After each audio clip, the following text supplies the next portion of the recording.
Hai friends, kalau kamu udah belajar Human Design level 1 dan 2, Foundation dan Intermediate, dan kamu serius banget pengen jadi Human Design Leader.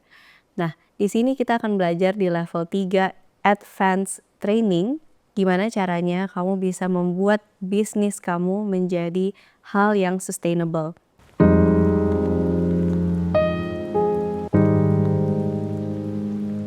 Aku punya beberapa murid yang udah unik-unik banget nih cara menggunakan Human Design dalam bisnisnya. Ada yang membuat parfum berdasarkan Human Design Type, ada yang mengelola bisnis bersama, jadi mereka menjadi sebuah komunitas dari murid-murid Human Design sebelumnya. Dia juga ada yang membuat charm bracelet dari setiap tipe, ada juga yang bikin stiker dari setiap Human Design. Nah, ini adalah sebuah contoh bahwa kamu pun bisa tetap unik dalam menggunakan bisnis Human Design-mu, walaupun teman-teman kamu juga mau jadi Human Design Leader. Karena penting di training aku, kita bukan kompetitif, tapi kolaborasi. Jadi kita semua punya keunikan diri sendiri yang kita pelajarin dari Human Design, ditambah dengan interest kita dan pengalaman kita sebelumnya, agar kita bisa membuat sebuah offering yang baru. Nah, di level 3 ini aku akan pandu teman-teman untuk membuat produk yang paling nyaman buat teman-teman. Ada yang tipenya suka yang ngobrol, jadi sukanya one on one. Ada yang masih cukup sibuk, jadi bikinnya dari video direkam dulu lalu dikirim ke klien. Ada juga yang membuat report di waktu senggangnya, lalu dikirim juga ke klien. Mungkin ada rasa bingung nih, setting harga kayak gimana ya? Kalau membuat harga diskon, bundle, atau upsell, itu gimana caranya? Nah, ini kita gali lebih dalam bersama.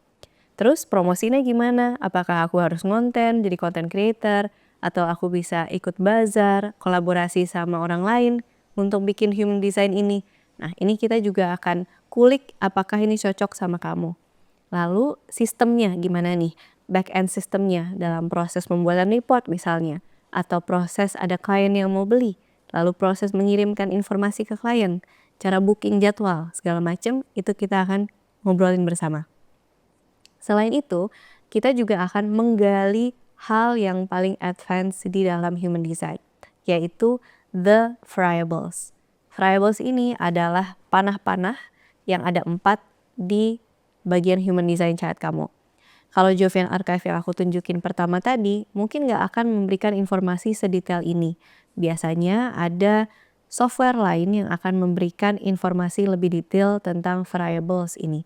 Nah, jadi di 5 minggu pertama kita akan ngegali lebih dalam tentang the 4 radical transformation. Manfaatnya apa sih belajar tentang ini? Karena 4 radical transformation ini ngebantu kita untuk deconditioning dan aligning to our true self dari 2 cara gitu ya. Satu adalah dari primary health system, jadi dari our design, our subconscious. Yang kedua adalah rave psychology, dari melihat pikiran kita memandang dunia. Nah, di arrow yang pertama atau bagian pertama di minggu kedua yang kita diskusikan, kita akan melihat bagaimana sih cara orang mencerna informasi dan makanan dengan cara yang unik-unik. Misalkan, aku mencerna informasi akan lebih mudah dengan nervous touch. Jadi, mungkin aku lebih suka belajar yang menulis, mungkin aku lebih suka makan dengan menggunakan tangan daripada menggunakan sendok garpu. Mungkin aku juga dalam lingkungannya itu merasa kayak butuh ada sedikit stimulasi. Mungkin ada lagu, mungkin ada orang lain. Dan aku merasakan banget perubahannya dalam hidupku kalau aku menggunakan metode ini untuk ke dalam diri sendiri. Lalu yang kedua, ada tentang environment. Jadi lingkungan apa yang paling cocok buat teman-teman belajar atau bekerja. Lingkungan buat aku itu disebutnya kitchens. Jadi apakah aku harus selalu kerja di dapur? Kan gak juga ya. Ternyata kitchens itu adalah kata transformasi. Kayak di dapur, mungkin kita ada bahan baku yang kita transformasi menjadi makanan siap dimakan. Sama juga lingkungan yang cocok buat aku adalah saat ada transformasi. Mungkin ini di sebuah workshop, mungkin di gym gitu ya, saat tempat orang olahraga. Mungkin ini di tempat saat ada banyak komunitas lagi berdiskusi, lagi ngobrol, ada conference. Jadi ada banyak transformasi yang sedang terjadi. Mungkin juga di yoga studio ada transformasi secara emosional. Nah, aku memang ngerasa nyaman banget di bagian-bagian yang tadi aku sharing, dan kalau enggak, rasa stagnan itu enggak nyaman banget di diriku. Nah, teman-teman juga bisa ngelihat nih dari 6 opsi, apa sih environment kamu, apa sih digestion kamu. Nah, ini kita pelajari di 3 minggu yang pertama.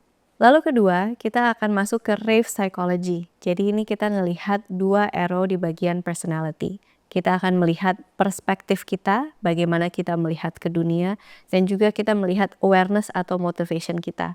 Setelah tahu perspektif kita dalam menjalani masalah atau keseharian kita juga tahu gimana sih kita memandang dunia.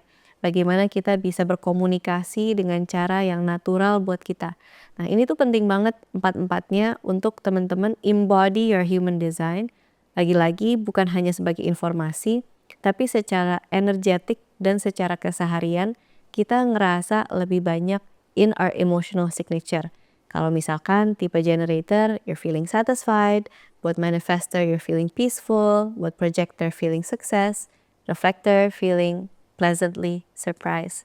Nah, maka dari itu, saat teman-teman belajar di Human Design Training level 3 ini, tidak hanya belajar informasinya aja, tapi ini benar-benar banyak bekerjanya, taking action from the information. Aku juga menyediakan e-workbook yang bisa digunakan di PDF, di print lalu ditulis tangan, atau menggunakan Google Docs, sehingga teman-teman bisa journaling eksperimentasinya. Misalkan teman-teman punya human design information kayak aku, oh makan dengan tangan bagaimana nih hasilnya ke tubuhmu.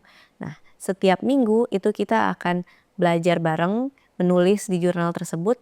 Lalu kalau di live version, kita bisa obrolin di sesi Zoom dan ada sharing session.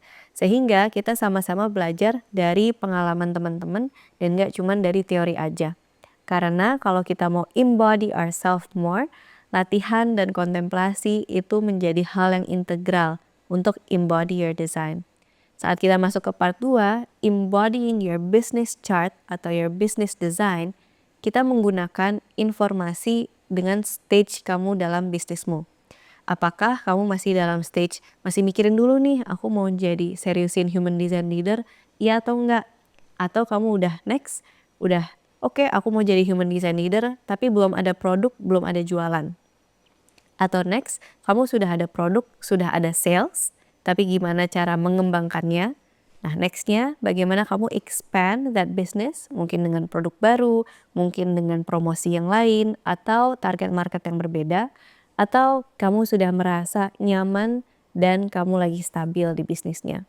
Nah, kita akan mengulik nih dari bagian bisnis, stage di mana. Nah, aku menggunakan banyak informasi yang aku pelajari secara aku bisnis marketing, lulusan S1 UGM, lalu S2-nya aku juga neuroeconomics, jadi mempelajari bagaimana sih kita bisa memarketkan produk kita ke pasaran. Aku juga ada pengalaman menjadi consultant, dan dari consultant ini kita bisa melihat lagi nih strategi bisnis buat teman-teman. Jadi di level 3 advanced training ini, kamu nggak cuma belajar, tapi aku dampingin juga untuk memulai human design bisnismu agar investasi yang sudah masuk ke dalam trainingmu ini, insya Allah bisa kembali lagi. Aku yakin juga bisa mendapatkan manfaatnya banyak selain monetary, mungkin ada kebahagiaan, kesehatan, impact baru. Dan kalau teman-teman mau lanjut jadi professional human design leader, this is your next step. Very excited to see you on the inside in the next 8 weeks buat Human Design Level 3 Advanced. Kamu bisa milih sesi yang full live version atau yang self-paced. Kamu bisa tahu informasinya lebih lanjut di description. Thank you so much and I'll see you on the inside. Bye!